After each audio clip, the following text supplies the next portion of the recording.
everybody, I'm back. You lucky people, I'm back. Yeah, I took a week off. Nothing helps me relax like a few days of court-ordered community service. But you know what didn't take a day off? Or a week off? Trans. It's everywhere. You notice that? Everywhere. And man, it's starting to get boring.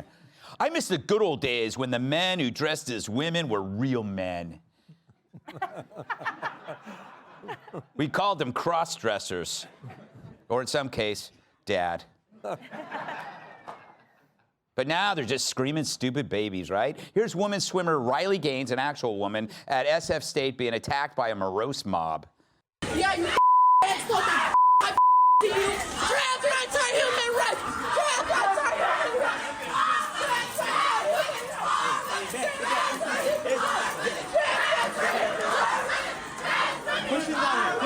rights are human rights. Trans rights are human rights.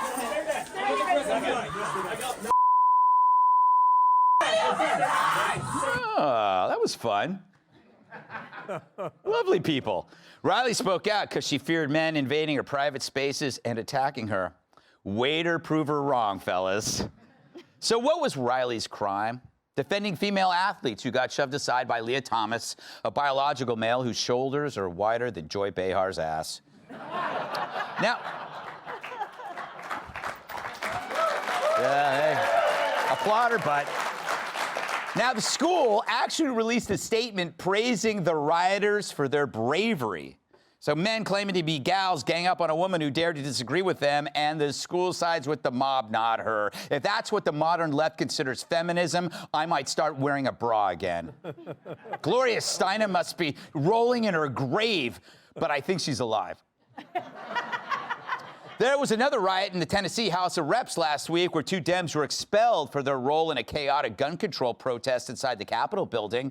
Remember when Dems didn't like riots in government buildings? These people are more full of than my hamster cage after Taco Tuesdays. And it's weird because I don't even have a hamster. And why did those idiots take part in that riot? Because a trans massacred 6 people, including 3 children. But as if on cue, Dems made themselves the victims and then, of course, called everyone a racist. So now you got the press more outraged over the injustice to these spotlight chasers than actual victims. And that brings us to another performance artist of the moment, Pee Wee Him, a.k.a. Dylan Mulvaney. The new spokesperson, Bud Light, hopes will reach consumers who'd never drink their product, otherwise known as fans of decent beer. Nike, Bud Light, Kate Spade are a few brands paying this spinstrel to do this girls are dumb act. I mean, I understand Bud Light, because if a guy drinks that beer, he's half a woman already. I'd drink it. And this cloying Audrey Hepburn ripoff happens to be paying off. She's even selling sports bras to women, which seems unfair to women. I mean, it's a weird choice, a guy to sell bras. It's like hiring Brian Stelter as a model for Men's Health.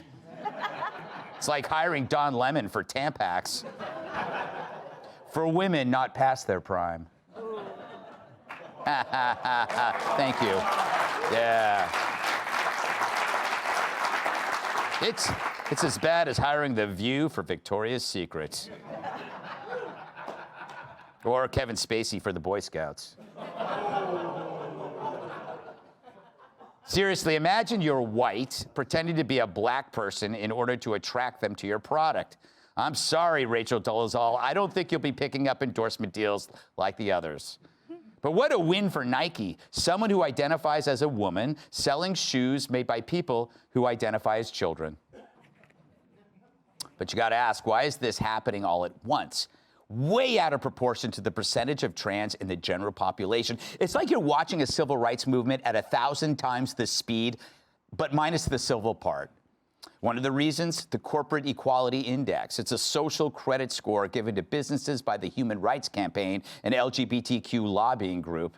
They keep track of woke brownie points and issue report cards and criteria like supporting an inclusive culture and trans restroom policies. Watch this Bud Light exec throw her consumers under the keg. This brand is in decline. It's been in decline for a really long time. And if we do not attract young drinkers to come and drink this brand, there will be no future for Bud Light. It's like we need to evolve and elevate. What does evolve and elevate mean? It means inclusivity. Bud Light had been kind of a brand of fratty, kind of out of touch humor, and it was really important that we had another approach. Yeah. Wow. So apparently not enough men are drinking Bud Light, and instead of maybe asking why, this bozo goes woke. And why? Because she's lucky. Her metrics of success aren't about making a profit. Instead, it's performance, as in pretending, acting, signaling, faking it. She may have killed their brand, but maybe that's the point. So this is really a performance movement, which is what all wokeism is. Of course, nobody believes a man can become a woman just by declaring it so, any more than believing can raise my height to 6'5" from 6'2". Right, correct. Thank you. But you don't have to believe in anything. Just say it's so. And if people don't applaud with tears in their eyes, then they're all bigots. Oh, I got tears in my eyes, all right, from laughing at men who look like linebackers wearing backless sundresses. And that's the other point. Fact is, only a few people can pull off this trick. All the wannabe Dylan Mulvaney's on TikTok aren't fortunate enough to be adopted by corporations or have all this money for surgery. So they dye their hair purple, throw on a dress, and say, I'm a woman. If only it were that easy. Let's welcome tonight's guest. Her mouth was once pulled over for speeding. Host of the Chalk's True Crime Podcast, Emily Campagno.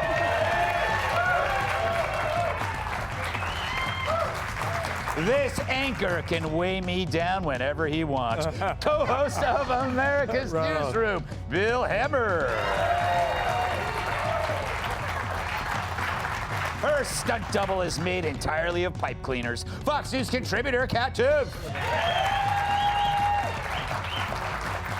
And his tattoo artist buys ink in bulk. My massive sidekick in the NWA World Heavyweight Champion, Tyrus.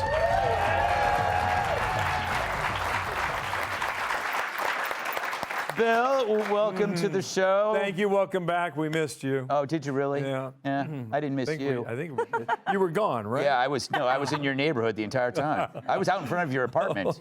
I was standing there. I'm sure. Yeah, oh man. See, that's how we know you aren't 6'2". He'd look out his window, he didn't see anything. You were there like this. And he's on the first floor. You know, I'm not that interested in what trans is. I'm interested in the explosiveness of this movement. I've never seen anything move like this, like in a contagion form of way. Off. Yeah, it's taken off. I mean, again, my objective here, Greg, is to get out of here without getting in trouble. Yes. So let me see if I can do that. Okay. All right? Have you had Bud Light lately? No. In a can? No. This is glorified water, man. Yeah. I mean, I got to tell you, that woman doing marketing at Bud Light is catching more heat than my good friend Don Lemon. Yeah. For the moment. It has, Greg. I don't know where it goes. I think some people will view this as coming out of nowhere, perhaps. But suddenly it is everywhere, and I think you have to ask yourself why. And it's been embraced by this administration, and let's see how it's incorporated into. I like that hand movement. Into American society. You know, I was thinking about trying to get him in trouble. If Leah Thomas was in the pool, right? Yeah. And it got a lot of attention. Some people said it was okay. Some people did not. I think Riley Gaines has shown a lot of guts. A lot of people were trying to run her down the other day at that event. But a week ago at the NCAA Women's Basketball Finals, 10 million Americans watched this game. They have never had viewership like this before. And these were great players. And this is basketball. This is basketball. I'll look that up. As far as I could tell, they were all women. Yes. And if you had a transgender athlete on that floor, then I think we would have seen the difference between everything that was going on there, and it would have been a disadvantage to people from Iowa or LSU who put in 20 years of their life trying to get good at this sport. Well, he navigated that quite spryly. He was like one of those tightrope walk. He was like a flying Walinda trying to get through there, Emily. You know, the woman said her brand is too fratty. Isn't that kind of saying too white male-ish? Isn't she a racist? Your words, not mine. Yes. Yeah, I think what's so concerning to me about this is that in this explosive movement now, it's had real-world consequences that are way deeper than we can imagine. I used to think that it was just about social media and, you know, youth groups at college with signs and walking out at high schools and whatnot. Like, they'll grow out of it.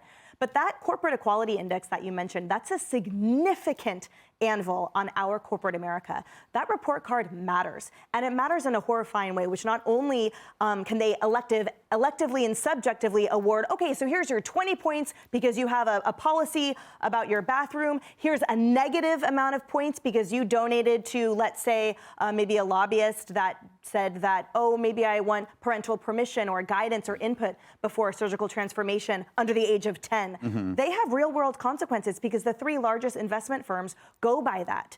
The top 15 of the top 20 Fortune 100 companies, they were all 100 ranked here.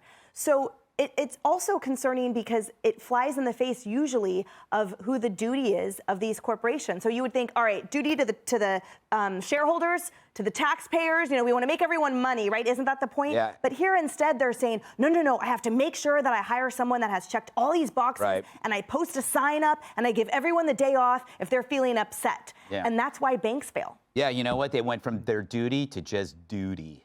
Yeah. Kat, you know what I'm going to ask you. Guy selling, I really never do. guy selling sports bras. Dylan Mulvaney's selling sports bras. We have a similar body. So I can't get that mad because maybe I'll model bras someday. First of all, I'm not going to knock fratty. Like, I'm so fratty myself that I drink Bud Light and I refer to it as a crispy boy. It's crispy, it's boy, you get it. Yeah. And so fratty's not a bad thing, but Dylan Mulvaney specifically, I mean, I'd be very uncomfortable around somebody who just has, anybody who has that resting smile face going on. Right. How do you, like, behave? Like, what if you're having a bad day? Mm-hmm. You know, it's just the one note thing. She would do that, she'd go, oh, are you okay? I'm uncomfortable. Yeah. I'm extremely uncomfortable. I just understand how it's like such as trans. It's this one specific person that is the face of literally everything. Everything. Yeah. And I'm the face of nothing. I know. That's the injustice. She took your job. Who said, I drink Bud Light. Yeah. I mean, listen to me. Yeah. All right, Tyrus. When will we see the first trans wrestler? Been there, done that. Yeah. Because they can't. It's not. I mean, we've had it in the sport of wrestling forever. Mm-hmm. Because there's no unfair advantage. Yeah. Someone else decides what happens. Mm-hmm. So in that aspect, the wrestling's fine. Yeah. It's not a big deal. I'm not. If wrestling became a street fight, then yes, I would have more belts.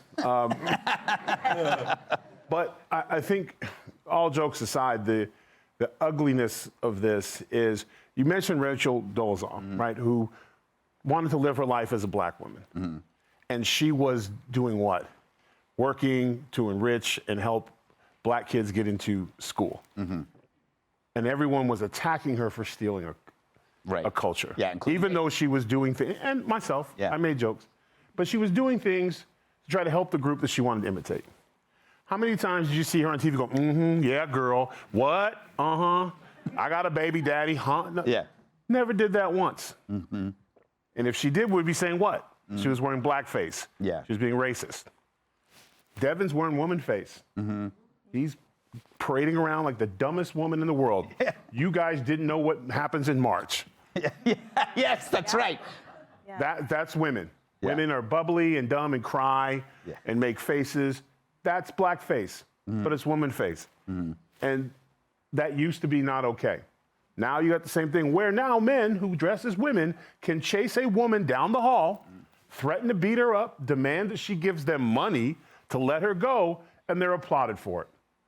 So when does this stop? Next time there's domestic violence, a woman has the holy living beat out of her, but the man says he identifies as a woman, and then we don't really know what a woman is anymore, so it was just a fair fight between two people. So we need to start, it's less a joke and more of an attack on women, and in a very blatant attack by and to Emily's point, this equity thing, these companies that push this, and the three big ones, that's why they have the same person, because it's all the same people. And then they put their people in the jobs that make the decisions. So that horrible speech that all of us are dumber, fratty, it's not even a word. Like, she just says things because she was put in a position she's not qualified for. She walked into the first meeting and couldn't figure out one thing on the board, so said, nope, it's not working. It's not working. These numbers aren't right. We have to bring more in. They're getting in the top seats without the experience or anything, and they're prejudiced, and they're moving. We're watching a corporate overtake. But here's the beautiful thing. Don't buy the Turn it off. Don't buy it. All right. They're yelling at me. Hey, Sean Hannity here. Hey, click here to subscribe to Fox News YouTube page and catch our hottest interviews and most compelling analysis. You will not get it anywhere else.